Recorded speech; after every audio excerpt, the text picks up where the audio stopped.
3 4 5 बैठते उधर दाएं तरफ 6 7 8 9 10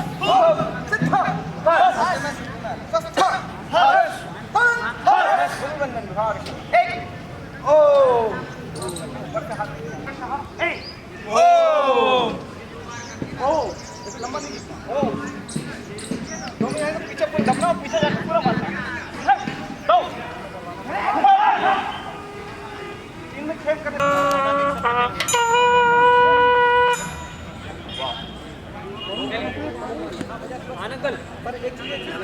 नमस्कार, मैं हूं शशांक तिवारी और आप देख रहे हैं मेरे साथ द लोक नीति।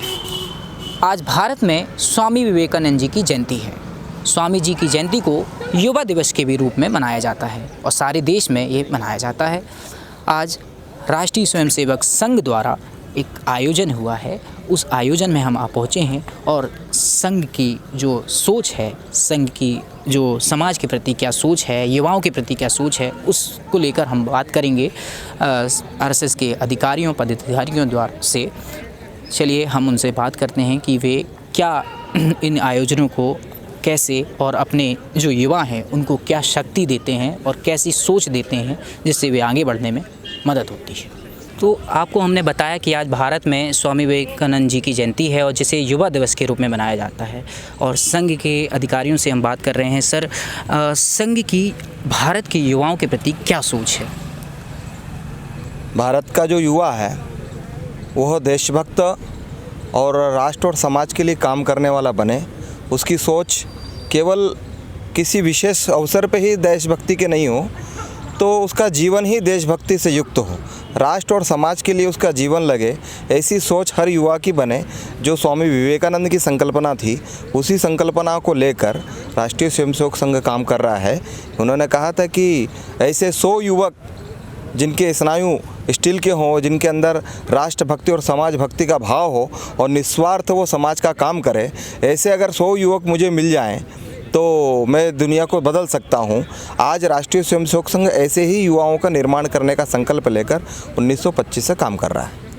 सर, जो स्वामी विवेकानंद एक भारत देखते थे, क्योंकि उन्होंने जो परिभाषा दी, मैं हिंदू हूँ और हिंदू धर्म से प्रेम करता हूँ, उन्होंने ये बोली, लेकिन वो उनका जो हिंदुत्व था वो सेकुलर हिंदुत्व था, क्योंकि वो उसको पूरा एक भारत में, अखंड भारत में उन्होंने इस चीज़ की कल्पना की थी। लेकिन आज के मौजूदा दौर में क्या लगता है आपको इसकी परिभाषा बदल गई है, क्योंकि दिन प्रतिदिन लोगों में नफ़रत, ऐसी चीज़ें फैल रही हैं? सर, हिंदुत्व की परिभाषा एक ही है, सबका साथ सबका विकास, सर्वे भवन्तु सुखिनः, सर्वे सन्तु निरामया, सर्वे भद्राणि पश्यन्तु, मा कश्चित् दुःख भाग् भवेत्। सभी एक हैं, सभी एक हैं। इसी भाव को लेकर राष्ट्रीय स्वयंसेवक संघ भी काम करता है। हिंदुत्व भी वही है।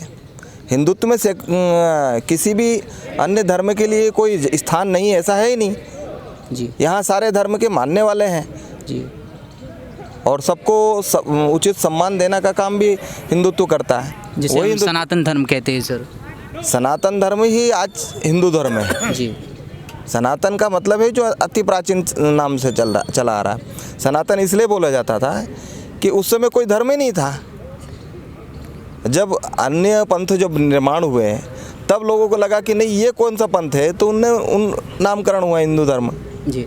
खैर सर, जब युवाओं की बात हो रही है तो आज देश में लोग अलग अलग विचारधारा के हैं और होने भी चाहिए। लोकतांत्रिक देश में हम रह रहे हैं और किसी को विचार हम अपने थोप नहीं सकते, सबको अपनी बात कहने का हक है। तो सर, ऐसे में अभी जो आप युवाओं की हम बात करें तो सर, जेएनयू में जो हिंसा हुई, जेएनयू में एक जो बच्चों को वहाँ पर अंदर मारा गया नकाबपोशों द्वारा, तो क्या लगता है आपको शैक्षणिक संस्थानों में जो शिक्षा का मंदिर होते हैं उन संस्थाओं में यदि ऐसा हमला होता है तो कहीं ना कहीं ये आने वाले समय के लिए भारत को खतरा नहीं है? गलत है। शैक्षणिक संस्थाएं अध्ययन के लिए है, पढ़ने के लिए है जी और राष्ट्र के लिए चिंतन करने के लिए है। वहाँ झगड़ा करने के लिए है ही नहीं। जो इतने वर्षों से ये कर रहे हैं और शिक्षा को अपमानित कर रहे हैं, शिक्षा में इस प्रकार की अभद्रता कर रहे हैं, वो नैतिक पतन तो उनका हो चुका है। वो कभी किस डे मनाते हैं, कभी महिषासुर दिवस मनाते हैं, तो वो तो नैतिक पतन उनका हो चुका है। और वो नैतिक पतन वाले लोग ही इस प्रकार का हिंसा कर रहे हैं। पूरा केरल में देख लीजिए, पूरा बंगाल में देख लीजिए, पूरा चाइना में देख लीजिए, रसिया में देख लीजिए, जहाँ जहाँ कम्युनिज्म रहा है उसने हिंसा ही किया और हिंसा के बल पर ही स्थापित हुआ वो, और इसलिए आज समाप्त हो चुका है पूरे विश्व से। इसलिए जो कुछ जैसे छिपकली मर जाती है लेकिन उसकी जो पूंछ कट जाती है वो पूंछ तड़फड़ाती रहती है, इसी प्रकार से कुछ जगह तड़फड़ा रहे हैं। ये जेएनयू में ऐसे ही लोग हैं, वो हिंसक विचारधारा के हैं, कम्युनिस्ट विचारधारा, हिंसक विचारधारा। आप लेकिन एक जो लड़की है वो स्टूडेंट है, आप उसमें हिंसा तो सर नहीं होनी चाहिए ना सर, शिक्षा के मंदिर में वो भी हो रही है ना, वो कर रहे हैं ना, नारे लगा रहे हैं, ऐसे ऐसे गंदे गंदे नारे लगा रहे हैं, तो उनकी प्रवृत्ति यही है सर कि वो इसी प्रकार का एक नाटक करते हैं जो सर्वर को डाउन कर देना।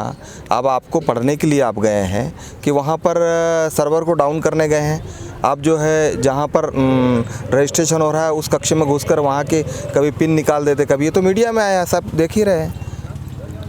लेकिन ये जो विचारधारा है वो ज़बरदस्ती की विचारधारा, वो ज़्यादा दिन चलेगी नहीं। समाज उसको देख रहा है, समाज स्वीकार कर रहा है कि हाँ ऐसे लोग जो है वो समाज के लिए ठीक नहीं है, और वो अलग थलग पड़ चुके हैं। खैर ये सर विचारधाराओं की लड़ाई तो पहले भी रही है देश में, ऐसा कभी नहीं रहा है, क्योंकि हमारे पूर्व प्रधानमंत्री अटल बिहारी वाजपेयी के समय पे भी लोग ऐसे थे बिल्कुल, और स्वतंत्र भारत था और बिल्कुल हमेशा रहेगा। अपनी अपनी बातें कहने का हक है देश में सबको। तो सर ऐसे में हमारे एक मैं बीच में लेना चाहता हूँ, अभी मैंने जिक्र भी किया था कि हमारे एक क्षेत्र से हैं, एक युवक है, 16 साल की महज उम्र है, नाम उसका है शेख मोहम्मद आरिफ मंसूरी। वह लड़का 16 साल की उम्र का है, वह खेलो इंडिया जैसे बड़े उस प्लेटफॉर्म पर मध्य प्रदेश के लिए ब्रॉन्ज़ मेडल लेकर आया सर। लेकिन आप जो वो एरिया है सर, मैं आपको बता दूं, सिहोरा एक एरिया है वो, और वहाँ पर सर उसने इतनी मेहनत करी, ऐसे ग्राउंड में जैसे घास के जगह पर वो उसको कांच की बोतल मिलती थी उस ग्राउंड में, ऐसे ग्राउंड से वह उभर के आया और आज इतना बड़ा प्लेटफॉर्म है उसके पास सर। लेकिन जनप्रतिनिधि के द्वारा और वहाँ के जो बीजेपी के लोग हैं, सांसद हैं, राकेश सिंह बीजेपी के प्रेसिडेंट हैं, उन्होंने उनको बधाई तक नहीं दी सर। ऐसा क्यों? ये उनका काम है, मेरा काम नहीं सर। लेकिन फिर भी एक सर उनका काम है सर, ऐसी मुझे जानकारी भी नहीं, ऐसी प्रतिभा को हम सम्मान करते हैं जी, और ऐसी प्रतिभा देश से निकलनी चाहिए जी। और प्रतिभा निकलती है तभी देश का नाम भी होता है जी।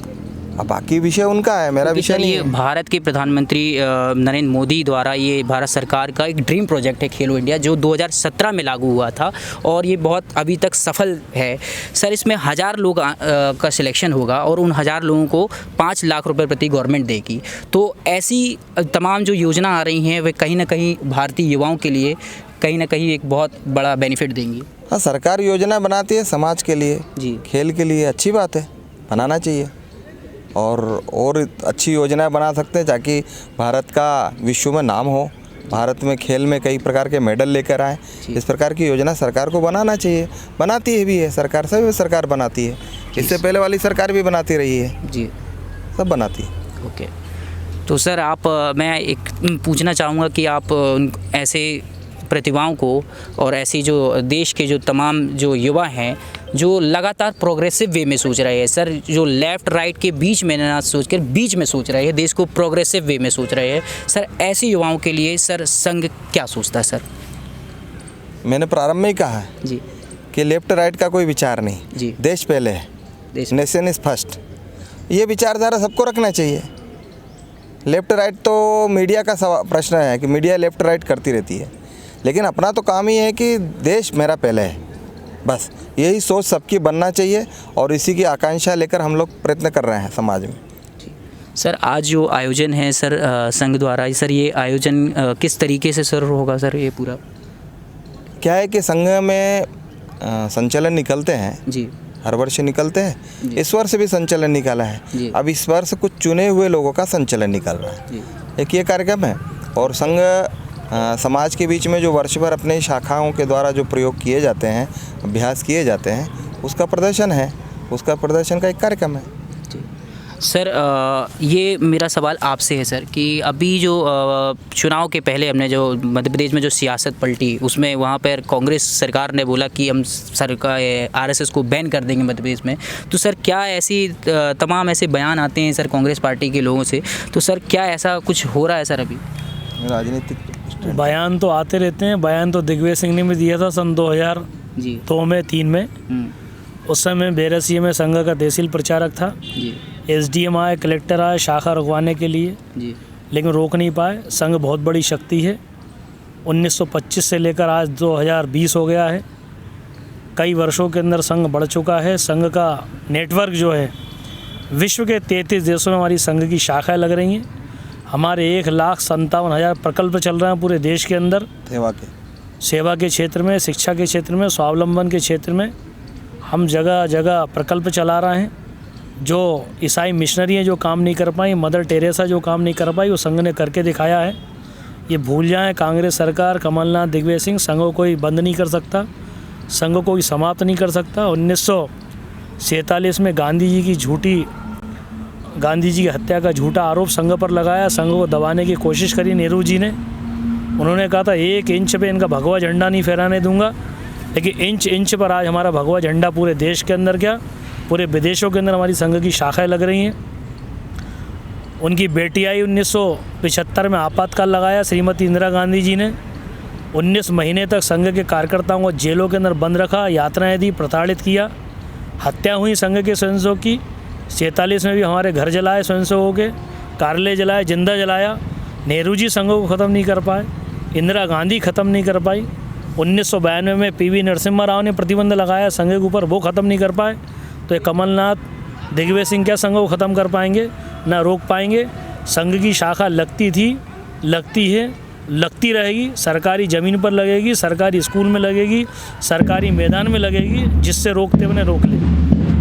खैर सर, अब तो जो मौजूदा दौर में यदि हम बात करें सर भारत की, तो सर भारत की इकोनॉमी स्लो डाउन है सर, और जो रोज़गार है सर ये वाकई बहुत परेशानी वाली बात है, क्योंकि भारत के छोटे छोटे गांव कस्बे से लोग आते हैं और वो शहरों की भीड़ में तमाम खो जाते हैं। यदि हम बात करें दिहाड़ी मजदूर की, ऐसे तमाम रिक्शा वाले, बिहार से पलायन करते हुए लोग बड़े बड़े मेट्रो सिटीज़ में, मुंबई जैसे मेट्रो सिटीज़ में आते हैं सर, उनके विषय में कब हमारी जो सरकारें किसी की भी हों सर, लेकिन क्या सोचती है कभी? सरकार सोचती होगी, सरकार का काम है। ये सरकार बनती है इसलिए है कि लोग हित के कार्य सोचे। सरकार सोचती है, तो अभी समाज जब दबाव बनाता है, होता है और क्या। जी ओके सर, समाज के प्रति जो समाज सर, समाज के प्रति जो समाज के लिए कितना योगदान अभी लगातार आरएसएस दे रहा है, संघ दे रहा है? संघ का अभी बताया ना, लगभग 1,57,000 सेवा के प्रकल्प चलते हैं संघ के। शिक्षा, स्वावलंबन, स्वास्थ्य, ये सब प्रकार के प्रकल्प चलते हैं। कई हॉस्पिटल्स चलते हैं और वनवासी जनजाति क्षेत्रों में और छात्रावास चलते हैं। तो इस प्रकार के कई काम चलते हैं। यहाँ सुदूर पहाड़ियों पर, यानी अरुणाचल प्रदेश के सुदूर गांवों में भी अपने सेवा के काम चलते हैं। आरोग्य के काम चलते हैं, आरोग्य रक्षक के काम चलते हैं। जम्मू कश्मीर में भी जो है एकल विद्यालय के माध्यम से अपने सेवा के कार्य चलते हैं। लगभग 50,000 एकल विद्यालय आज पूरे देश भर में चल रहे हैं, जो सिंगल टीचर स्कूल जिसको कह सकते हैं, और अनौपचारिक शिक्षा देने का काम वो कर रहे हैं।